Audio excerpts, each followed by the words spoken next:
Hi, welcome guys. I'm Janice Kipras and I'll be helping you guys. I'll be the panelist for today's presentation.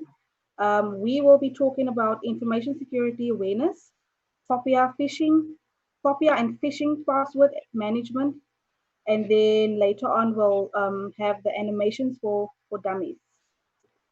Okay, Lelo, you will All talk right, about hi. that for us about the information security awareness. Okay, Let me just quickly good. get this slide up. Right. Thanks, Janice. I think just before the slide goes on, maybe Lelo can just speak to the audience by introducing herself, and then when she's done with her introduction, then we can go into the slide, because I think it's nice that they get to see you on screen just quickly, and then you you quickly go live. All right, thanks. Okay. Good afternoon, everyone. My name is Nambulelo Veko. Is the deck on? Is the slide deck on? Because on the first tab there, you can see that it says, "Who am I?" I currently live and work in Cape Town. I was born in Umtata, and today I'll be talking a bit about information security. Oh, good.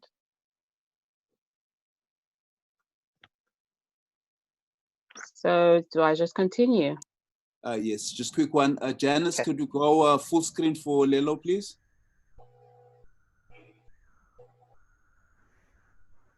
There we go. Nombulelo, the floor is yours. Thank you. Thank you, Janice. Bye. Okay. I'll just switch off my video because it's distracting me. So hope you guys don't mind. Okay. So information security. It's basically what the word says. It's securing your information, making sure that you safeguard all your information, whether it's personal or as if you're working for corporate, you safeguard that information too. And if you're a person that works for yourself, you make sure that you put all the safeguards in place to make sure that the information doesn't go out. Why are we securing information? We secure information so that hackers and criminals that are out there trying to steal our information to use it for malicious purposes don't get to grab it easily. They must fight for it. So today is just it's not even intense topic that we're going to be talking about. It's just a basic class that we thought that we should educate each other and basically learn from each other. So on the first slide there, it's a bit about myself. I'm an information security analyst. I work for one of the retailers in South Africa. And those are my personal values that I live by. I love, because love is a universal language and it's a natural gift that we all have, and that's what's connecting us right now, because without love we wouldn't be doing this. Education, I tend to educate myself and share my knowledge with anyone who has a listening ear. I live each day as it comes, and I aim to own my own things. So you can see those are derived from my last 4 letters. All right, second topic for today, POPIA. POPIA is Protection of Personal Information Act. This was derived and put in South African Acts in November 2013, but it's not yet enacted, which means that it's not yet something that you can go to court for. But of course you can, because we are obligated to live by the rules of POPIA when it comes to information. POPIA directly speaks to right to privacy. This simply means that no one can ask you for your information without you verifying who they are. You need to verify each and every call that you don't know. Who are you? Why do you want my information? Why are you collecting it? How are you going to keep it? How are you going to store it? And after you've done this research that you say you're doing, how are you going to destroy my information? So this platform is for us to educate each other about such things. Personally identifiable information. Those are your name, your surname, your ID number, your personal address, your work address, your telephone number, all of those things. Those are things that you should not be giving away to someone you don't know. Because every day in this life that we live now, you get calls, calls from people that are calling you with numbers that are unidentifiable, and they tend to ask you for information that we are running a competition. You should not listen to those things. Always ask the questions back. Who are you? Why are you calling me? No, thank you. If you don't know the person, simply block the number and move on. So Popeye has 8 conditions that guide businesses and people and anyone really on how to collect information, how to store and how to share this information. So in IT, we have safeguards like your systems and all of those things, but this like very technical. I can't go into it right now. So we study these things and we study how hackers think, and that's they tend to play with our emotions. So they collect this information to basically do something with it, something that is illegal, and like opening up a bank account or taking all your information in your ID, putting up their own picture and doing illegal things. So it's important to know these things. It's important to know that if it happens to you, you are free to go to any police station, report it as a crime, because a person that is found guilty of stealing personal information can be fined and can serve jail time. Okay, so I'll move on to the next piece, which is phishing. What is phishing? Phishing is, it's also, all of these topics are a form of getting information. There are people out there who don't sleep, do not sleep every night. They go through the internet, they try by all means to get through to our information. So this is one way of doing it. Social engineering is a way that hackers use to get our information. They use a thing called phishing. They fish through email, they fish through phone calls, text, and all of that. So if and when you receive an email requesting you to urgently send back information that you opened an account and your account is in arrears, or it's about to be closed, all of that, you should hover over the URL of that. If it's an unknown email that you don't know, hover over the URL just to see that it's legit. Or you can contact the company they claim to be, and most of the time you'd find that it's not the right company because they use bank emails, phone insurance emails, all the companies that we know, but they use them for illegal purposes. So you should never ever reply to urgent request of emails that you do not know. Never click on a link from an untrusted source. Never send any sensitive information via email. You'd rather send that. You'd rather call the person for that information, or you securely send it through an encrypted file. Never pass personal information over the phone unless it's from a verified source. Someone, especially call center people, agents, they call you and they tell you where they're calling you from, why they're calling you, what their name is, and they call you with a number that is listed. So you can trust those. But also, you don't have to give out all your information. Rather ask them to rely to you and then you confirm it. So that's how you exercise and you learn how not to give away information for no reason or for things that you doubt. So that's how we learn. If it looks suspicious, report it or block it. There are things like you've won the lottery, or you've won a boat cruise, you've won a voucher, things that you did not apply for. You cannot get excited over such emails. It should click in your mind that this is a phishing email. Someone is trying to phish me. Someone is trying to get me to click so that they can steal my data. So you should always, but always avoid such emails. rather block them.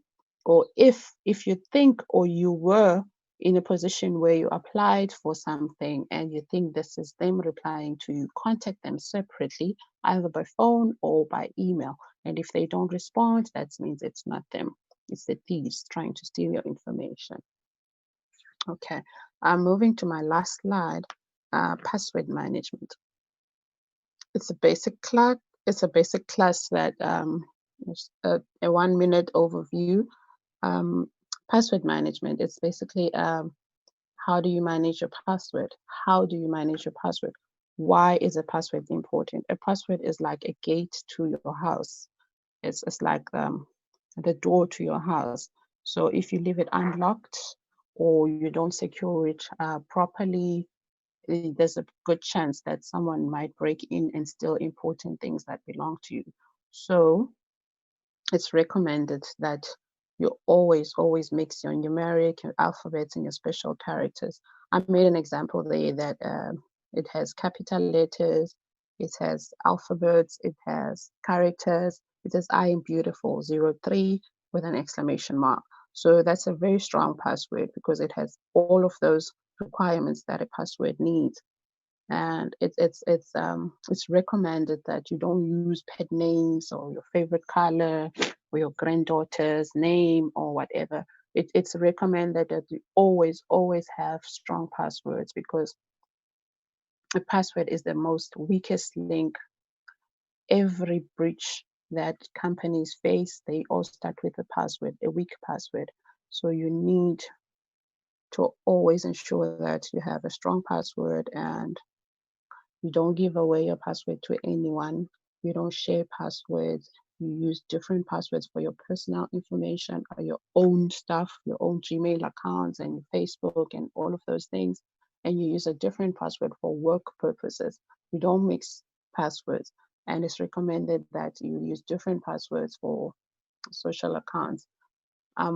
We are in an age now where we are learning about apps that have password generators. It's recommended that you download that app and have it on your phone. Other phones come with the app, a password manager. It helps you generate strong passwords, so you don't have to always remember a password. And so that's what I wanted to share with everyone today. Just basic, and I think this is a great platform for all of us to learn from each other. And as we go along, we will get into deeper details, but this is just an overview of what I wanted to share with everyone. Thank you. Thank you, Lelo. Lelo, if you don't Any mind. questions? Yes, I actually do. I forgot that little part. I heard about everything that you said, and you said we should be vigilant when we send personal information to people. Let's say, for instance, you are searching. Let's use these real estate agencies, and you want to rent something, because normally they ask you for your ID and 3 months bank slips and bank Yes. statements, your pay slip, all of those things. How would you go about sending those files in an encrypted file? What exactly is an encrypted file? There are programs that you can download that will help you do it yourself, and there are steps to do it, but it's not something that anyone can just do without. But you can. I'm not particularly sure, because we use so many programs, and for me, I use a program for it that encrypts it for me. And It's if like one the of those bank, files.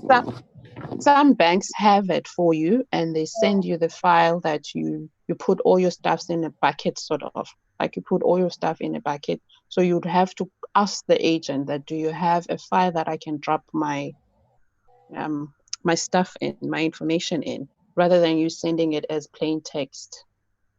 I get you.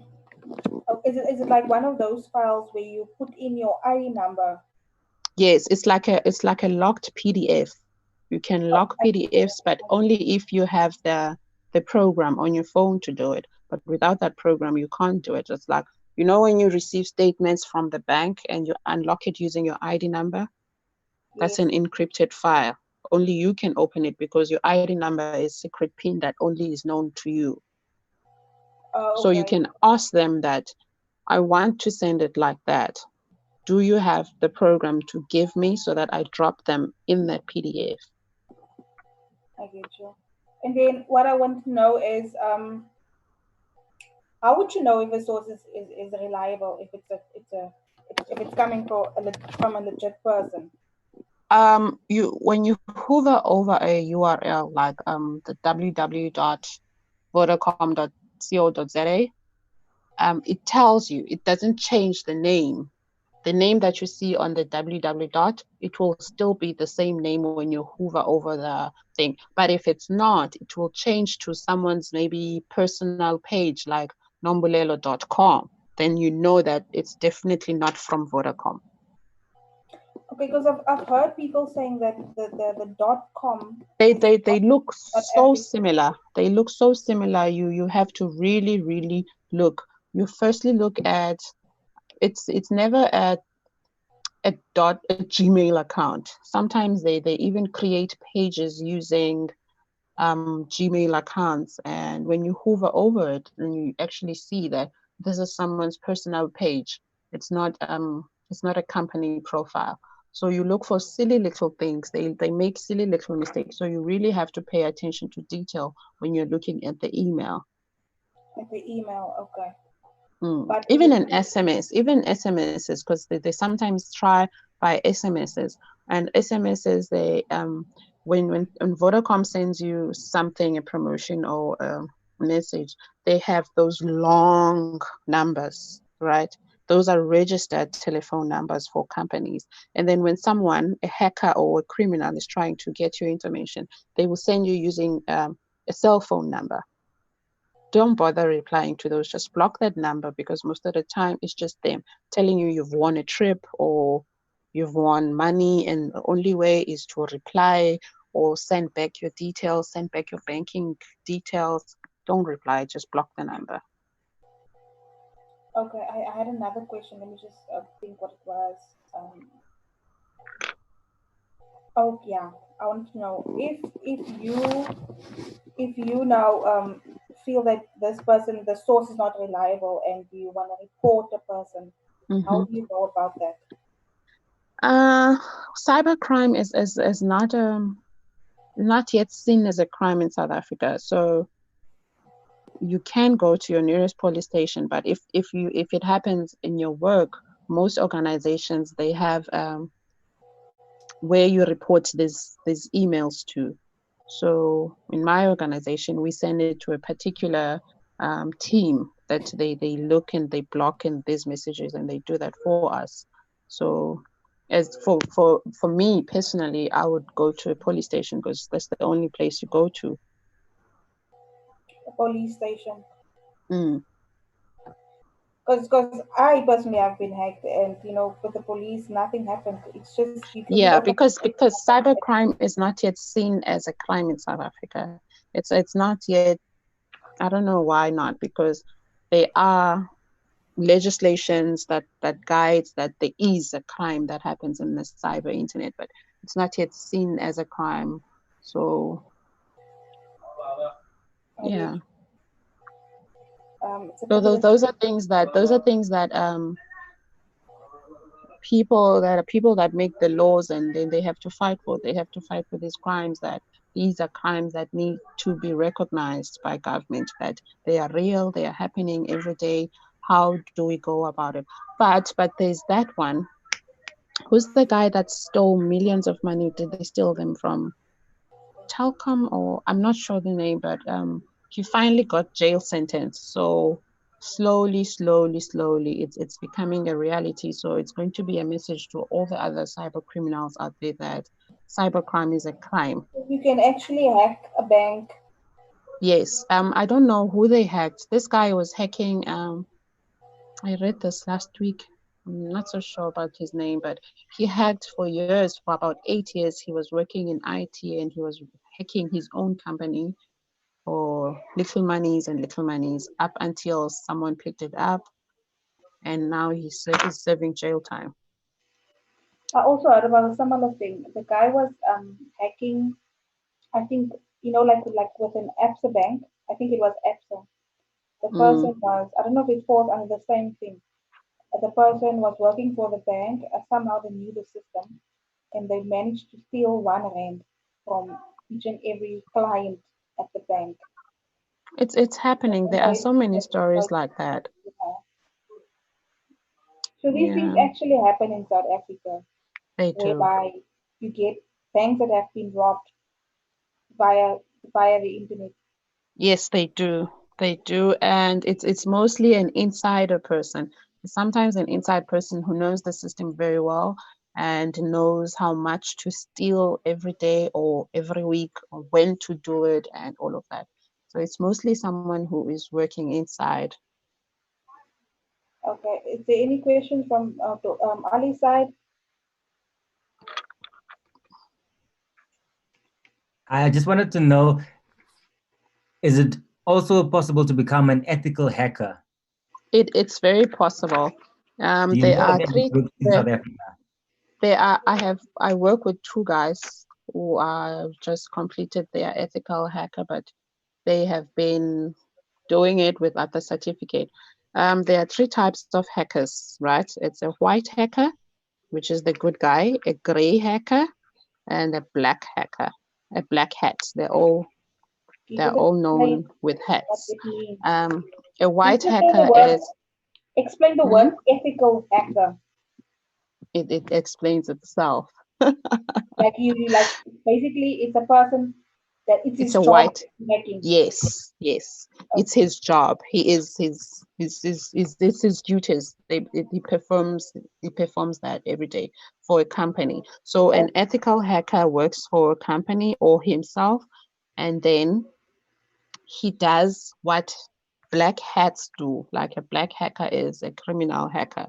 So he tries to see loopholes in the company where these hats they can come and steal the data. So he does that for the company and then he closes all of those loopholes. So that's a white hacker, ethical hacker. And then there's a gray hacker, and then there's a black hat hacker. So yeah, that's how they go. So an ethical hacker is someone that is studying and is working like professionally for himself or for a company and does what the criminals do, but he safeguards all the open holes. He closes them it's like finding a rat hole and closing it. Where the rats come in, you go and find it and then you close it. Yeah, you can study in Yeah, Africa, in South yeah, Africa. yes, you can. I was not even aware of that. It's an online certificate. Most IT Oh, it's certificates are online done certificate. online. Yes. It's not something that you study at the university. No, no, it's not. It's not yet a module in the university. Okay, Mm. that's fine. Anything else, Ali? No, nothing from my side. Thank you. Okay, Lelu, are you done with your presentation? I don't have I any think. other questions from my side. I just want to know what the encrypted files are and how to go about confirming that this because people they tend to get angry. I mean, let's say for instance you're looking for an apartment and you're speaking to the Mm-hmm, agency and then you ask them, but who are you, sir? Can I just have your mm-hmm. name and your surname? Yes. Instead of you No. asking all of the information because I'm about to be the tenant. It's, Mm-hmm. so we are allowed to ask even the You agency are very allowed. It's within your information. own right because even I like to reverse the questions to them and say that, would you trust me if you were me? Would you trust someone you don't know with all of these things that you are requiring from So me? that can become offensive to the real estate agency. No, but So but it's but not us. when they sign agreements at work, um, they are told there's a script they need to follow. You first tell the client who you are, why you're calling them, and you provide the information. And if the client is not interested, that's it. And if the client is asking you questions to verify who you are, you need to answer those questions. So if someone gets irritated or quickly angry about, look, lady, I'm trying to help you, and just say no, thank you. There's another question. So I had a case also recently. I think it's not that I'm making examples of myself, so then you guys Hmm. know. Yeah. So I opened up a case a few weeks ago, also a scam that happened online. And I went to the police station, and the detective basically said that the numbers are untraceable. How is it possible that the numbers are untraceable? I'm not so sure how the police trace numbers. Was it a phone that was stolen? No, no, telephone. No, let's say for instance, um, I'm asking you to send me money, and I'm basically WhatsApping you, Okay. and I open up a case. These things, most of the times, that you can't catch these people. If you want Uh-huh. to make a transaction, let's say for instance, I had to buy some shoes or a car Mm. or a hat or whatever, dress, and I found you Mm. on Gumtree or on OLX. Okay. Most of the Yes. time, you never find the culprits doing these things. How is it possible that you have like WhatsApp it says that end-to-end encryption, right? Can you just explain what that means and how is it possible for the police to say that we can't trace these numbers? We never get the person. It goes back to our police system and what they want to do and don't want to do, because there's so many cases sitting with them, and at times I feel they don't have the capabilities of tackling these issues. Because one, that's a technology issue, and a police complaint, they don't understand it. So I'm not saying take matters into your own hands, but there are ways to bypass the system, which, well, they are illegal, because everything that happens to you, you have to report it to the police, and you can't do this on your own. So such cases, they would put them under negligence, that you also didn't do due diligence in tracking this person down before you trusted them with your money. So they will revert it back to you, that, but how did you trust this person in the first place? Did you dig enough? Did you find out information? Did you look up this person in the internet? Did you look up this person? Did you call MTN if they're using MTN? Did you look up this person that you trusted with your money? You know, Mm, because for me personally, I don't like to buy anything from Gumtree or Instagram or Facebook. I don't like to. Rather pay delivery, because I've purchased a few things on Facebook. It's mostly homeware, and I always asked to pay on delivery. I don't send in money to okay. someone I don't know. I don't send I don't EFT money over the phone to someone I don't know, because um, there's a good chance that I won't get You it back, and I won't get that you product. prefer so you It, prefer meeting the person first and then yeah, do I the don't have to transaction meet them while you're first. there. They can meet me when they're bringing me the product that I'm Okay. going to pay for. Yes, that's It's what I. going to be, there you go, thank you, and Okay. end of story. So you try by all means to put yourself in a position where, what happens when I don't get my money back? What happens if I don't like this product and I want to return it, and this person that I found on Facebook is not there anymore? They changed their name or whatever, because we can't control things that happen on social media, but we can control our own actions. So it's up to you to trust this system, that okay, this pencil that I bought, it was sold to me to do 10 things. So it's up to me to trust it. Do I trust it? Do I let my guard down and send my money? So I don't recommend anyone sending money over the phone or through WhatsApp, especially to an unregistered company that you cannot trace. Even the police can't trace, because they will say, okay, but there are SIM cards that are passed out without being recorded on the Yeah. streets. How do you know this person got that cell phone number in the street?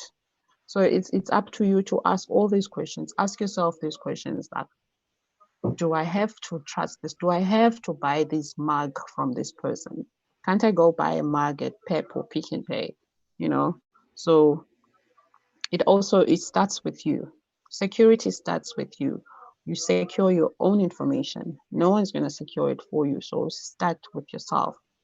So basically, what is the purpose of RICA then? If there's so many cyber crimes going on via cell phone numbers, what was the purpose of RICA then? Because It was like trying to. anyone can buy a cell phone, some card from any shop, and just Mhm. simply do some fraud with it. Yes, Brika was there to come and pin down all of this, but cyber criminals, they're quite intelligent people, that they find ways. So you can't rely on government or security outside of your own security. So you always have to rely on yourself first, and you always have to trust yourself, ask the questions that you need to ask to make sure that you will be safe at the end of the day. Like meeting a new boyfriend, you ask all the good questions.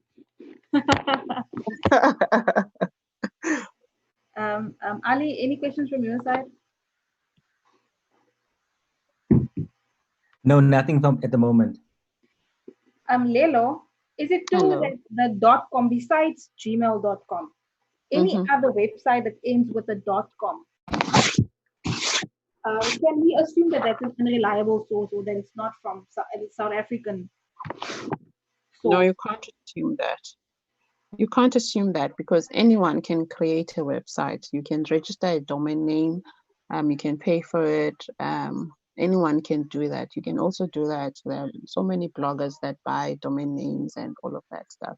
So you So you can't can't really assume. tell if a person You is you you dodgy. don't. No, you don't assume. That's the purpose of security. You have to ask questions.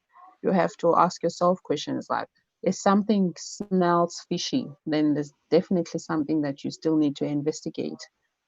So you always have to put yourself in the position that, can I trust this? You know, if I don't trust it, why do I not trust it? What can I do to verify? You know, um, look it up somewhere else. You can also, there are sites like Pond and all of that. There are sites like Pond that you can search up a company, and you can always search it using in a different tab. Before you trust this one, you open up a new tab, you click that. If it comes up, you read about it and you read reviews. And if there is no telephone number, then that's definitely something fishy. And but you dig and you dig, and up until you feel that you're in a position that, okay, you can trust this source now.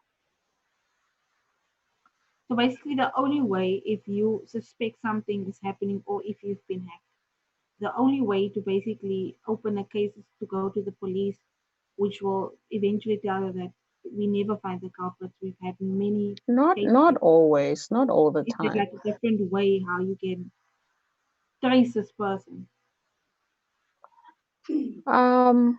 If maybe you sent them through an account number, which is banking details, you can always get the bank involved and open up a case for this person. You send it to the bank, and then they also have people that do cases for them, so they will also investigate and put that person's account number on freeze mode up until the case is resolved. So they won't give you the person's personal information. They won't. Yes, they won't give you that, but they will open up a case and investigate on their side and directly talk to you and let you know. But even that, you also have to do the follow-up. You also have to follow up and check what's happening. Is it resolved? Where is the case now? So Okay, let's talk how this. it goes. You know, made me want to ask another question when we're talking about banks. So basically, banks, we know the person. You know, it could be an inside job. It could be a person that has a bank account. Obviously, to go to the bank, you need to before you open up a bank, it's your ID number that's involved, your name, your fingerprints, blah blah blah. Let's talk Yes. about something like money market. where anyone can basically go draw money. Mm, How do you deal with a case like that? You can basically just go to the police station. That's also untraceable. yeah. I think there's so many. It's tricky how to of The be it person the that person receives it. that the receiver. The receiver can receive it, and maybe their phone was with someone, and that person quickly writes down the number, and I don't know where it will end. But because they are, and now ABSA and I don't know which other bank, but the receiver also has to punch in their details, their banking, I mean, their ID numbers Like with before, cash send and e-wallet. yes, before withdrawing that money. So that way they have both the sender and the receiver's details. But it's still a tricky gray area because every day such cases get reported that I didn't receive the money and there was a mistake in the telephone number, so those are unresolved cases. You can't blame PEP or ShopRite. You were the one who punched down the number or something like that. So it always comes back to you putting due diligence and making sure that you put in the right information and it's going to the right person. So security is all about checks. You have to check, check, check, check. Okay, Lelo, do you normally do these presentations to companies or maybe schools? I feel like it's very important for people to know how to go about things because I feel like if I can listen to what you're saying right now, I think there's lots of people who have been hacked and scammed. There are lots of people who Especially on have a been. platform like Facebook, who has all of your details, to even copy your Mm, Facebook it's identity and then to exactly. other places. I did a study on Facebook. Because Facebook is as a it was supposed to be a platform to meet and make friends, but people are using it now to make crime and to kidnap people and all of that. Um, and a lot of our youth, they put their information there, their date of birth, phone numbers, everything is there. So you can mask those, and only friends and people you know can see them. But a lot of people are not using those security measures. They are there. Facebook put them there that you can mask your information, you can hide it from public view and all of that. But I don't think people they go to settings and they do those settings. No, I don't do these platforms. I only do presentations at work. At work. Yeah, I feel and it's very important information if you can do this at schools, just to inform the youth about this and what they should be okay, looking out yeah, for. mm, that's good. And I Because think that will minimize crime, in fact, or people getting caught into these types of crime. Yeah, because you can get someone, even my number, it's about the 10 different other numbers who look exactly like my number. And then it's at the end, it's a nine, it's a 3 9 instead of 9 3, or at the beginning, it's a 8 5 instead of 5 5. So, and I've had cases where someone was sending me money through Capitec or e-walleting me and they e-wallet the wrong number or something. So I did the follow up. I had to call those numbers. I had to play around with my number, and I found out that a lot of people share almost the exact same number as me. And so it's all about checks. Even the person that was sending me money did not do all the 100% checks that this is the correct number, this is the correct name, you Mhm. see. So it's everyone's responsibility to check, check, check, and check. you know it's So everyone's it's a person responsibility to paranoid. stay safe, online, and make sure that uh, also make sure that you you don't unnecessarily share too much information, because there's also too much information. You only share what someone is asking you. A few weeks back, I went to Marco and they told me that I can't buy without their card. So So this lady was asking for my ID and I was like, okay, I understand why, but but it's basic information like your name and surname and ID, address, telephone number, and all of that. So, and they've revised the forms to ask what they need.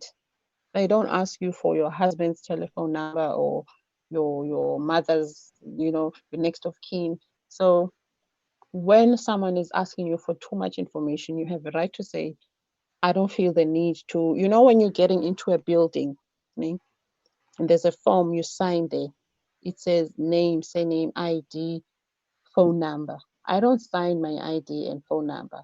I just sign my name. And even my name, I don't sign my full name. I just say Lelo and I make my signature and I write wherever floor I'm going to. I don't put my ID number all over the show. I don't put my phone number all over these forms that even when you're going to a residential area, the security form there, it's asking you for your name, your ID, your phone number. What are they going to do with this information? You don't have to fill in those spaces. Or if he's giving you a hard time, why are you leaving it blank? Because you know how they get to be. Just scribble something. Scribble a wrong ID number, scribble a wrong number. He's not going to ask you anything. So you don't put your information where it's unnecessary to. I get you. Hmm. That's good to So know. you have to take care of yourself, basically. You know. Get you. Okay, is that all from your side? Is that I right? think that's it. Yes. Okay. Then we can move over to Ali, and then Okay. he Hello. can tell us a little bit about animation for dummies or for beginners. Yes. Yeah, I would rather call it for beginners. Dummies doesn't sound nice. Not to be dumb. No, let me go on mute. For starters, for starters. Yeah. So if you can just at least put that image on while I talk. So I'll break it down into 7 stages, basic stages, and there's a lot of possibilities for everyone in all these stages. So firstly, you need to gather the information. What will your animation will be about? And so it either will be educational, it will be someone who needs history being told in that fashion. It could be for an introduction for a game. So with different concepts. And then the next stage is, so with the first stage, now that's where we have actually people that go study research. So they will be used to go into different places and get the information that will be needed. And this is brought back to the design studio where they now come up with a concept and a script. How will they now tell the story that this person or that we have now gathered this information? And then once we have the script, then it splits. Then it goes into voice over recording where every scene will be recorded separately. And also during this stage, there's not voice recording is the third stage. So at the second stage, still they decide whether they're going to use male or female voiceovers or a whole set. So back to the third stage. So with the voiceovers, the possibilities there are also now, let me just dive into a few of them. For myself, I have done corporate um, animations to explain the company. Oh yeah, this one is for an animation that I did for myself quite a few years back. Ekan Kwekwe Parat. The YouTube video is available online. So the concept here was I was teaching kids how to speak the Khoisan language. So the I needed voiceovers, I needed background artists, the environment needed to be designed. Every action that the character takes needs to be drawn. If it's 2D in 3D, the model itself already exists, so all the movements, it's already there. But let me not skip around. So after the voice recordings, where it can be used either now for corporate, where you do explainer videos, or in movies. If you look at, I think Sonic is now the new animation movie. They use the voiceovers a lot. So there's a lot of opportunities there. And then we move to the fourth stage now. In storyboard, it's where we create a rough sketches of how the environment would look, how the characters would look, how how everything would flow next to each other now. And then in step 5, we work on now the coloring of the characters, the environment, how everything would look now, the final design. Like we have different styles, like you have Ben 10, and then you have Pink Panther style, and then you have black and white type of animation. Oh yeah, and then there's different types as well. Yes? Ali, can I come in quickly? You Yeah. said your animation is on YouTube. Correct. Maybe I can quickly, can you send me the link? Maybe I can quickly log in so we can have a look at it. And I'll share my screen with you guys.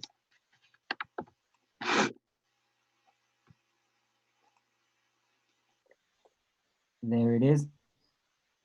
So also with animation, there's this 2D animation, which I mostly do. And then there's 3D animation.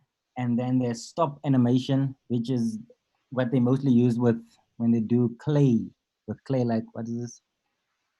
There's an English animation that was very popular, but I just forgot it now. Yes, that's the one. Shall I quickly share my screen with you guys? Okay. You can have a look at it.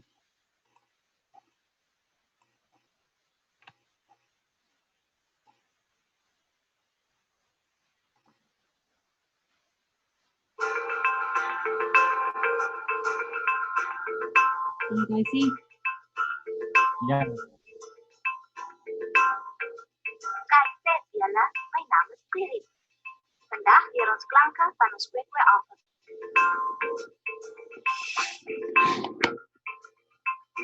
Hier beteken wat gebruik as taak van die Pbict en Pbict. Dit word uitgespreek soos die in Pbict en Pbict.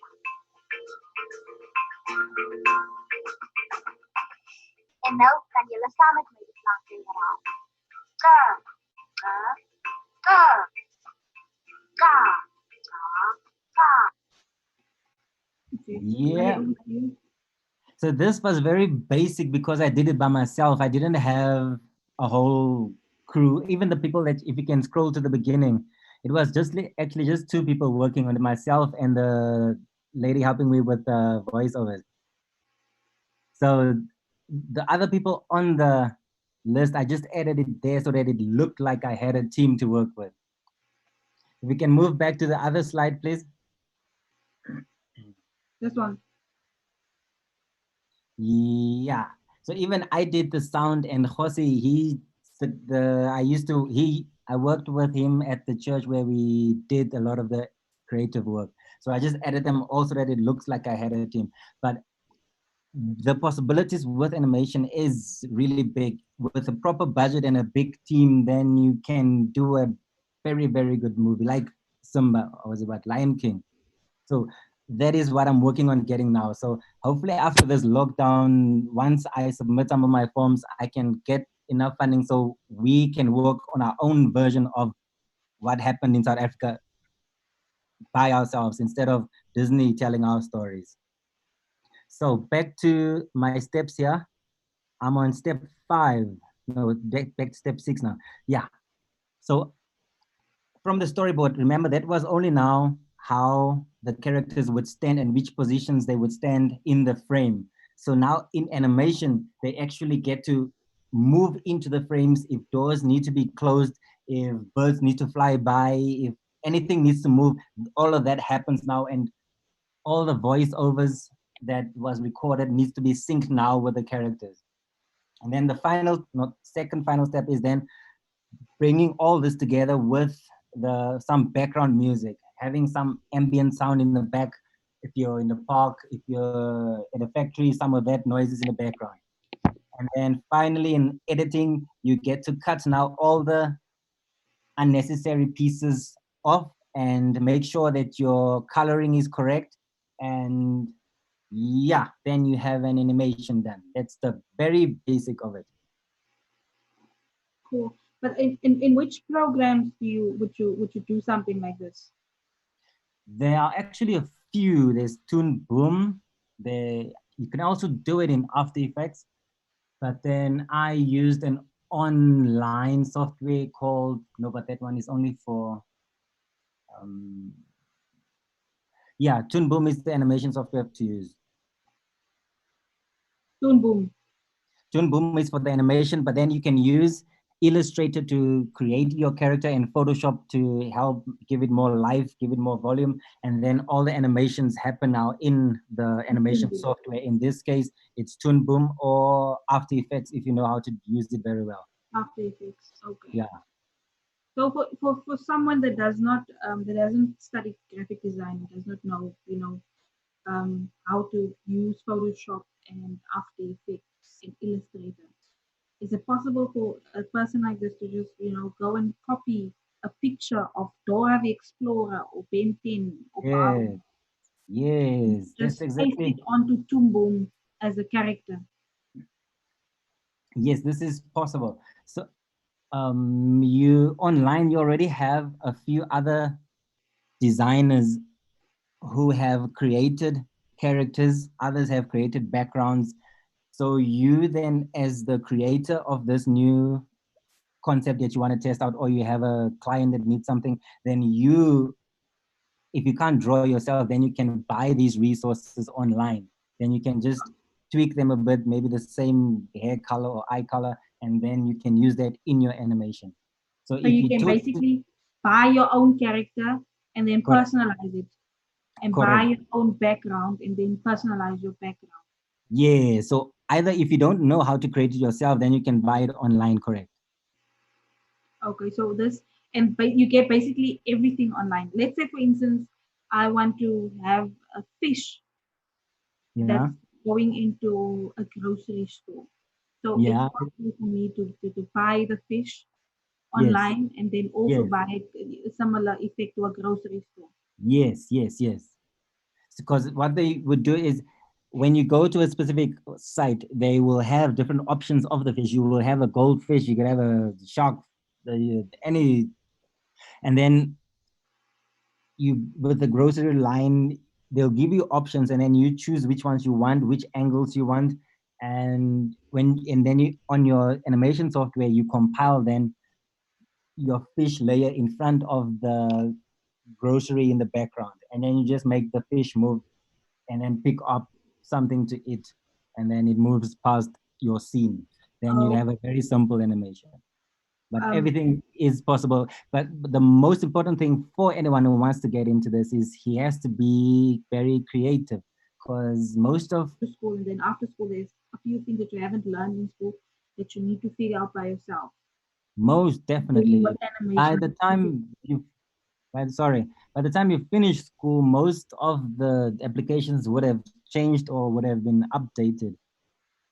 And also, yeah, things are moving a bit too fast now for you to study anything at a actual school. So it's best for now to self-study, go online, look for courses that you are interested in. If you're a writer, focus on that. If you are creative, focus on being what software to use. There are videos on YouTube. So going to school is just going to teach you more about theory. Yeah, that's just my opinion. If you have the money for that, go for it. Okay, then the other thing I want to ask, let's say you make like this character in front of us. You would see that the eyes, I don't know if she's winking, Yes, it then is. mouth is moving. Yeah, eyes Yes, are moving, mouth is yes, moving a little bit. She smiles and yeah. the arm is moving. Is that different layers? Just explain to us Yes. how the Oh, layers work. it's everything that moves has to be on its own layer. So this one is still small, so it only consists of about 7 layers. But everything for you, from your view, looks at like one or like three at least. The person, the The graphic, and the background. background. Yeah, That's but something on the important. person So it's itself, the there's about, background, then you get the character that is on a yeah, new layer. Then the arm is on the new layer to get that movement. correct. The smile or the lips Yeah, is on a new layer yeah, to make that movement. yes. The So eye is on a different layer. yeah. So on my timeline, I get to pick when I want her to look in which direction, when I want the mouth movement to do what. but there's new software available now that can, it will listen to what the person is saying, it will convert it to text, and then that text will be read back to you either by a robot or something.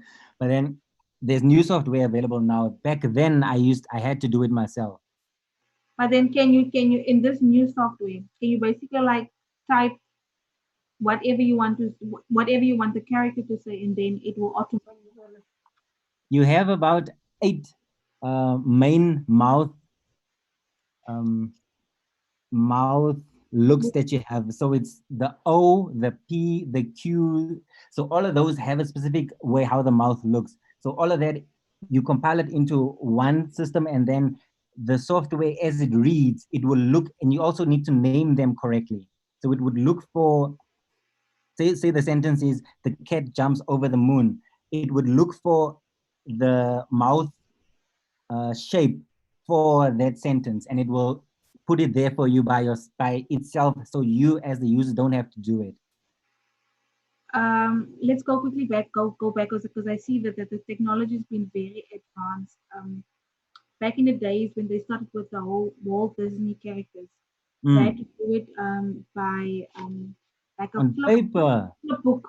Yes, Yeah, I it think it's was. called a stop motion animation. We but basically had to draw each and every frame and Yes, then put yes, it yes, into the computer and then make the character move. So yes, these yes, days yes. it's done easily by just downloading a character, putting Correct, it every correct. on separate layers, and then Yeah, then make you it rig quick. them. For something like this, which is I think it's a minute 30 seconds long. How long does it take a person, or how long will it take a beginner to do something like this with a new technology? If, well, someone brand new, it will take maybe 2 months. Someone who knows what they're doing can do it in a week. So animation these days are much easier to make than what it was back then. That's correct. But though, even though you are new and doing it, you still need to know where to get the right That thing. that's Yeah, where the creative part comes in. yeah. So there's still some learning, but it is So, possible. so your creative skills and your graphic design qualification is not totally useless, because I mean No, not at all. making things so easy these days. If you can download these characters and Yeah, get your own voiceovers and make them move correct, in your own, then I'd say correct. some people can just quickly go onto YouTube and just self-study. Yes, yes, yes. But if they're gonna start, just focus on one aspect first, and try to collaborate with other people also testing out their new skills. Cool. Lilo, is there any questions from your side?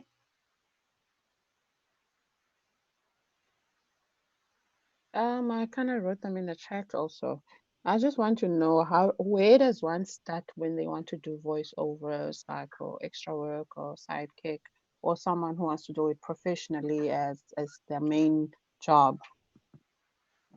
If you want to start out, you can contact the SABC and let them know this is what you do, and they will usually connect you with production houses, and from Okay. there, yeah, the production houses will then call you in. It's either you will do the voiceover in front of them, or they will ask you to send in a demo, and then Okay. they will decide about it. Okay. And And I and also, also, Hmm? yeah, No, no, continue. I wanted to ask you actually that, or actually made an example that we could use animation to help explain cybersecurity. Yes, I've been wanting that. That was my next question, because how do I incorporate this for even for my own work, or just generally for the public assemblies that we are intending to do? How do we make security something fun and interesting to learn through animation? That's what I'm working on now. I haven't moved to game development, but anyway, so we could we will have to meet, and then we'll create Yes. a set of characters, and then each character can then explain each segment of security, and then this character can then execute Create a examples. story. Yeah, they will execute examples, and then through that we could even use then the voiceovers, employ possible creatives out there to help draw the characters, the background, and I can do the editing and oversee the whole program. But it is heavily possible. Okay. Lelo, And are is you it looking at is making it it not a something similar to this one? is it not extremely expensive?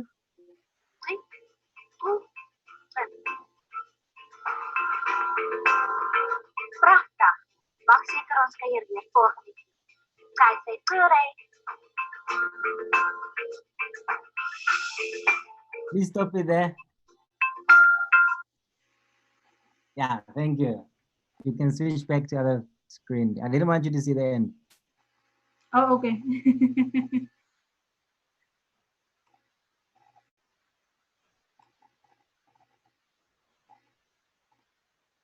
Okay. Any questions from your side, Lelo?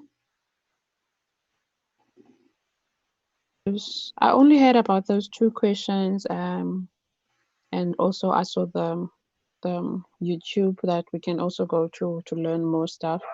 So I'll definitely learn more on my own, and I will contact Dari when I need anything, basically, just guidance and tips. And yeah. Nice from your side. Ali? I keep saying Doris. Ali? Ali? Yellow, I'm Yeah. here. Anything else from your side? No, I'm just excited for this lockdown to finish so we can start doing business again. Yeah. Yeah, it's been. I'm excited to work with you, Lela. I'm excited, man. I'm so happy. So you have all your questions answered, Lelo, with regard to Yeah. Anything else that comes to mind, I'll where will I contact you, Ali? Janice can share my number. Okay. Okay, that's cool. Right, guys, I think that's a wrap.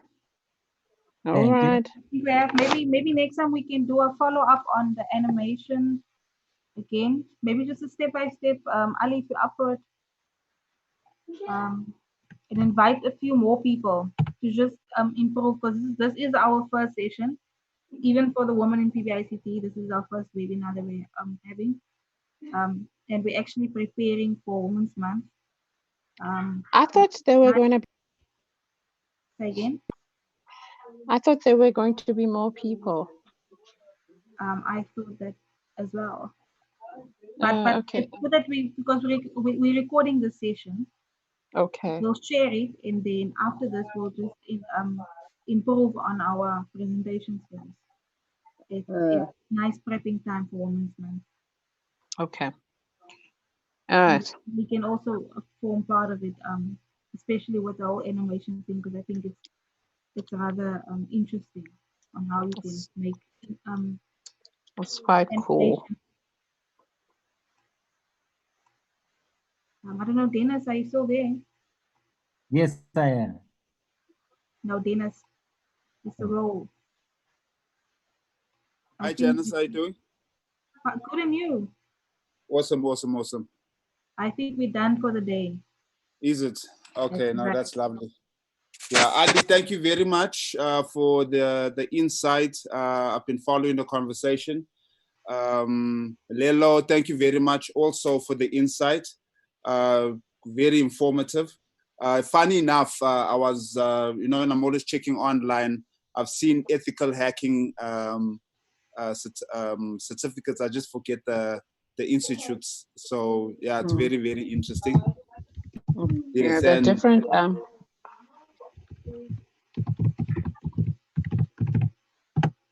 yes, and with Ali also, I think there's a lot of avenues now that can open up with a variety of video explainers in the form of, 2D animation, 3D animation, motion graphics. So yeah, it's quite exciting. Just to quickly comment on some things, there are some websites. If you just check for voiceover, there are websites where you can list as a voiceover, and if you have a home Okay. studio or not. Yes, so at times you can team up with, say you and Ali can team up and be a voiceover team. So whenever he gets a client, he can always call on you and say, hey, can you Okay. do? And then he can always send an example. But it's always good to have an example of work. So you find a very simple project to work, a 5-seconder, where you just get to flex the tone of your voice and the texture and so forth. So yeah, sorry, I had my thing off all this time. So it's very good to have a team. That's how some other production companies work. You find maybe it's a promo house and they only do promos, and maybe a mix of video and motion graphics or video and animation. They would have maybe up to 6 or 5 voiceovers, different ages for whatever needs to be delivered. So if it's maybe it's like a movie with Morgan Freeman, they would be very specific as to how they'll do a TV promo with the voiceover, which voiceover they use, and those type of things. So they'll normally bake that in, but it's always good to have an animator that can always call you, and you have if you want to do voiceover work for anyone who's interested in it.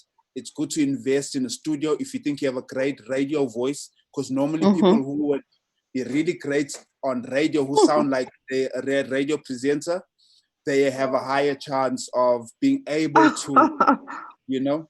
So yeah, so it'll be good to, if you want to do voiceover work, have a small home studio.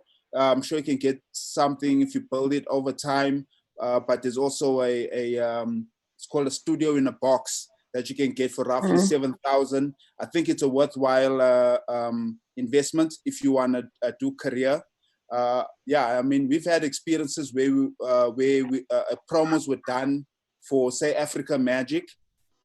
Here in South Africa, the creative is done here in South Africa, but they would commission a Nigerian voiceover artist who's based in Nigeria to do the authentic accents for those regions. So that's the beauty of voiceover artwork. But yeah, teaming up with an animator is always a good thing, like how you and Ali can become a pair, and then everywhere he goes, he already can say, no, I have these guys. Maybe he can have 2 other guys, maybe another, older gentleman, younger gentleman, and then an older female. So then he has that range, So if client needs something specific, then they can do that. But yeah, I mean, the world of content creation in terms of animation is so wide, there's lots of opportunities there.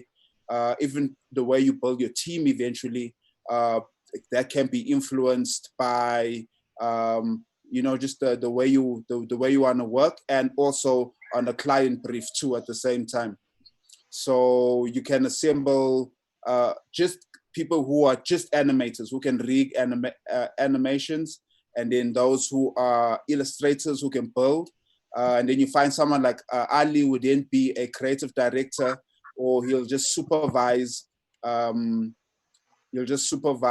thing. He'll supervise the production, because he knows, he has hands-on experience in everything. So he masterminds everything, manages all the guys, manages the voiceover with the producer. So yeah, it's a very exciting field. Very exciting field. Okay. Yeah. Okay.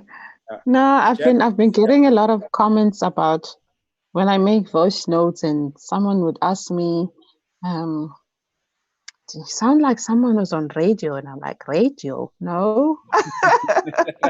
So that's a signal. So that means you and Ali definitely need to work on something. Okay. Yeah, See even if where it's it goes. yeah, it's like a pro. Yeah, and then you guys get together, and and from there you'll never know what will happen. You guys definitely work like, no, you see that animation that you think, Ali, we want that same lady who was talking there. Yeah, exactly. And if your content is relevant. Okay. All right. So it will work. Okay. Yeah. So yeah, I'd like to thank everyone. Janice, thank you very much for you and the women in PBICT to put this together. We really hoping for a powerful August. I hope you guys are warming up to do some powerful sessions. Very, It was very really a excited nice about warm up that. for us. Yes, definitely. Yeah, on we can definitely. just improve. Yes, definitely. Very exciting. I'm happy that we had this session. And anyone, all females who want to be active in presenting and have maybe someone that you think would be great on the platform, Janice, you guys need to get hold of Janice. Yeah, you guys speak to her and say, hey, I know a lady who's great in A, B, and C and D. Could we have her on the platform? That would be really, really superb. So yeah, I think Janice, any last words before we close the session? No, I just obviously just want to say thank you to Lelo and to Ali for your time and putting some effort into this. I'm really glad we did this, and we can just improve from here on, guys. I'm looking forward to our next session. Okay, there's Ali there. Ali has the hand up. Yes, yes. I just wanted to say it's really worth it to go into animation if anyone is thinking about it. It will take time, but it's worth it because you will be able to work from home, which means you can be in Brazil and still be able to work. So definitely look into it, please. Okay. Yeah. All right. I think that's it from me, guys. This was lovely. Thank you very much. Thank you, guys. And yeah, nice Awesome. meeting you, Thanks, Dennis guys. and Ali. Awesome, You awesome. too. So Yeah. thanks to all the viewers. Thanks to all the viewers. Please, if you're watching on YouTube, please subscribe onto the YouTube page. If you're watching on Facebook, please like and follow. If you're not a PBICT member, please go to www.pbict.org. There's a join button there with the little rotating icon. Go in there, join, be part of the movement. That'll assist you now to be part of these type of programs and to be able to speak on these platforms and present and share knowledge with everyone else. We fully appreciate everyone who's tuned in and also those who will get this afterwards. If you're watching this 5 years from 2020. Bye. Bye.